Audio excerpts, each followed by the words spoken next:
Allah is Ghafoor, Allah is Rahim, Allah is the one who loves the Muhsinin. He is our creator, He is our sustainer, and He is the one who Bismillah, alhamdulillah, wassalatu wassalamu ala Rasulullah. Assalamu alaikum wa rahmatullahi wa barakatuh. My dear sisters and brothers, today I'll be talking about why we as Muslims have no excuses why we are not successful. I will share with you all 3 powerful stories that you may ponder them and share them with others. And I pray that by the end of this talk that you're inspired and motivated to begin to achieve your destiny, inshallah ta'ala. Also, at the end of this talk, I will share with you my secret formula for no excuses. I want you all to imagine that for a moment, if you're a sister, that you're a woman about to have her first baby. And for the brothers, I want you to imagine that in just a few hours, you're about to be a dad. You're so excited, you're having your first baby. MashaAllah, you've been praying for a healthy baby all this time. And your water breaks, so your husband takes you to the hospital. After hours of labor and pain, your doctor congratulates you on having a baby boy. You ask the doctor to see the baby, but she says they must do their routine check first.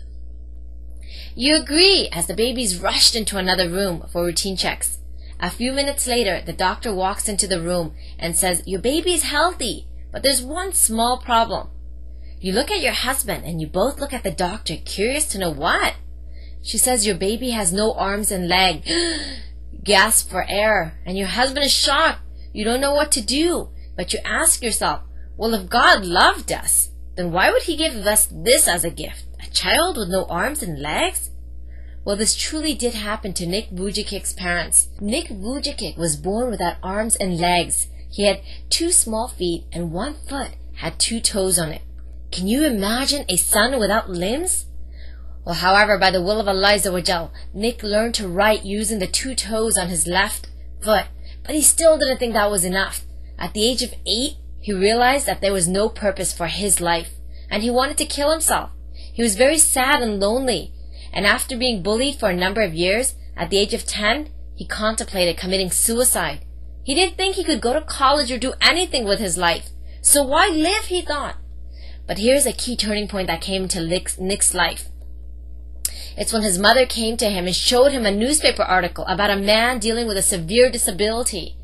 This made Nick realize that he was not the only one with major struggles.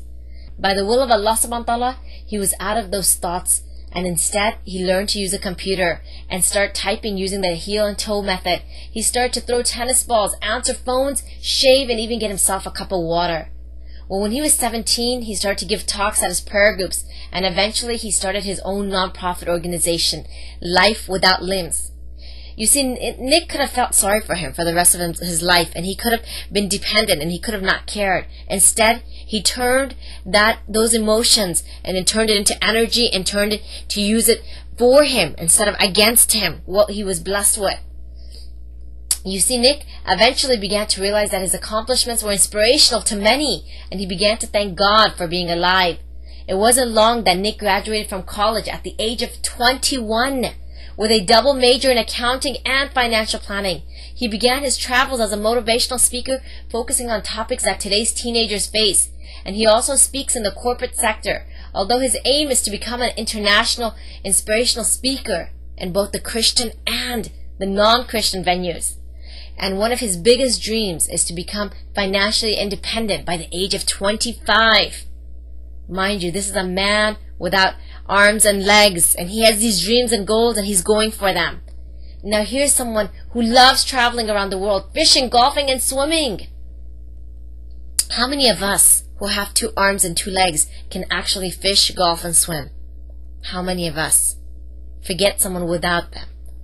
You know, his famous words to a group of students that I'll never forget was when he fell down on a desk in front of them, and he looked at them and he said, "How hard is it for me to get up?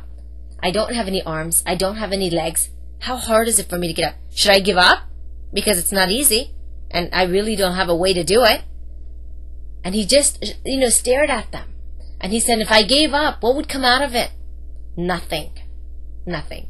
So he tried and he tried and he tried the first time he fell. And as long as it took, he kept trying to get himself back up. And mashallah, by the will of Allah Azza wa Jal, he got up using his body and his head. Subhanallah. You see, many of us are put in these situations to test our character, our patience, and our perseverance, and not to be destroyed.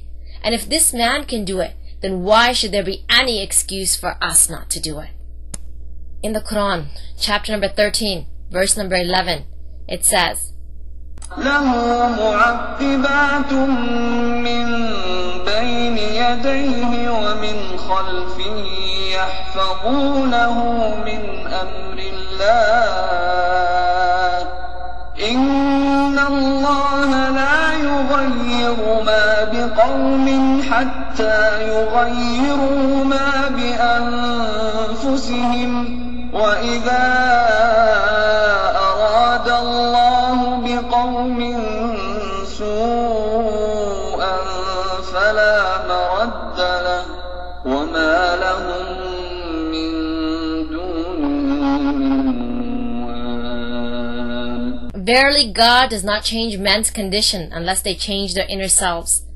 An important lesson that we can learn from Nick's struggles is that you need to want to change yourself first before you look to Allah subhanahu wa ta'ala to change your condition. This means that it is your intention plus dua plus action that equals change. For example, you're in debt and you make dua to Allah subhanahu wa ta'ala to help you get out of debt. However, if you aren't working extra and you're not working on a solution to get yourself out of debt and your only solution is to make dua, it'll probably never happen. You must take the action to be able to change your condition, inshallah ta'ala. Again, it is your intention plus dua plus action that actually equals change. You see, many of us go on in life thinking that we can't make a difference, that we're not important, and that we're just simply going to go through life as another body and barely be there. Well, what do I mean by barely being there? I mean that we're half dead and half alive. Many people ask me, Zohra, how can that be? I say, when you're not striving for the sake of Allah Azza wa Jal, with all of the resources at the tip of your fingers, then you're already half dead. You've given up without even trying. And I'm also here to tell you that if you're breathing and you're alive, that you can make a difference, inshallah. You see, each one of us was created for a reason. We have a genius that Allah Azza wa Jal has given us. And so you're probably asking yourself, genius, me? I don't think so. Well, many people honestly don't think that they have that gift, or that they were not blessed with a certain gift. This makes them give themselves the excuse that they're either too old, or too young, or don't have enough money, or don't have enough time, or don't have enough education, etc. Do you know that the majority of people who live never discover their genius? They just do what they must to make a living and live day by day. Well, what is the purpose of life? Many people think that the purpose of life is to just make a living. This is what I did. It's our parents that teach us to go to school, then get a job, make money, get married, have kids, go to Hajj, retire, and die.